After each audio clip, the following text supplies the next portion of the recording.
Gurukota anoona nezvemadzimai Monica Mustvangwa aburitsa mashoko anopfuta moto mushure mekunge mwanakomana wake nephew asungwa achipomerwa mhosva yekuchinja mari siri pamutemo muri Zimbabwe. Sambe namashoko aiwa Monica Mustvangwa anga achivava. Audio iri kutendera zvinzi aiwa Monica Mustvangwa arinyatso kubatikana pazasi pemwoyo nokuti bo subscribe or like utina on the bell icon.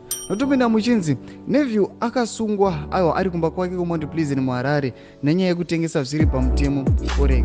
Nekudaro muaudio inonzi ndiya Monica iyo iri kutenderera pasocial media. Monica anoti kusungwa kwacho kune chekuita nezvematongerero enyika.